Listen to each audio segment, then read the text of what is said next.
హీరోయిన్‌గా ఒక వెలుగు వెలిగిన సమంత ఇప్పుడు నిర్మాతగా మరి 'శుభం' అనే చిత్రాన్ని నిర్మించిన సంగతి తెలిసిందే.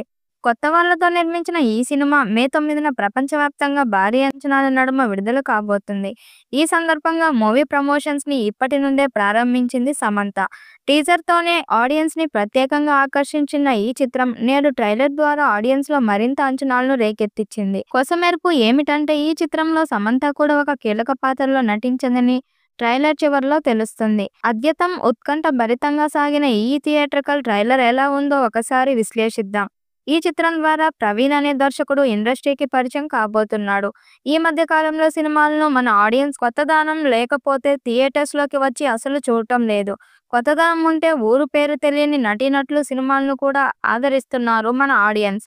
అందుకు ఎన్నో ఉదాహరణలు కూడా ఉన్నాయి. 'శుభం' కూడా అలా నిలవబోతుందని ట్రైలర్ ద్వారా ఆడియన్స్‌కి అర్థమయ్యేలా చేశారు డైరెక్టర్ ప్రవీణ్.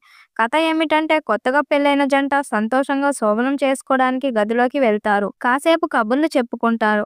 ఒక సమయం అయ్యేసరికి హీరోయిన్ నేరుగా టీవీ ముందుకెళ్లి కూర్చుంటుంది. అప్పుడు సీరియల్ మొదలవుతుంది. శోభనం రోజు అసలు కార్యం వదిలేసి టీవీ సీరియల్ చూస్తున్న తన భార్యపై భర్త చిరాకు పడితే దెయ్యం పట్టిన దానిలాగా ప్రవర్తిస్తుంది. టీవీ ఆఫ్ చేయాలని చూస్తే భర్త పీక పట్టుకొని విసిరి అవతలకు వేస్తుంది. మిగిలిన సమయాల్లో బాగా ఉంటుంది కానీ ఎప్పుడైతే టీవీ సీరియల్ వస్తుందో అప్పుడే దెయ్యంలాగా మారిపోతుంది. దీనికి నివారణ కోసం ఒక మాత దగ్గరకు వెళ్తారు. ఆ మాత మరెవరో కాదు సమంతనే.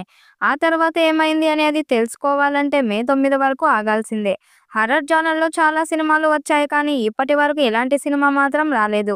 ట్రైలర్‌లో చూపించిన విధంగా సినిమా కూడా ఆసక్తికరమైన స్క్రీన్ ప్లేలో గ్రిప్పింగ్‌గా ఉంటే ఖచ్చితంగా పెద్ద హిట్ అవుతుందని చెప్పవచ్చు. ఈ మధ్య కాలంలో నటీనటులు నిర్మాతలుగా మరి భారీ హిట్స్‌ను అందుకుంటున్నారు.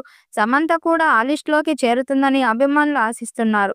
చూడాలి 'మారాయ' ఈ చిత్రం ఎంత మేరకు సక్సెస్ అవుతుంది అనేది.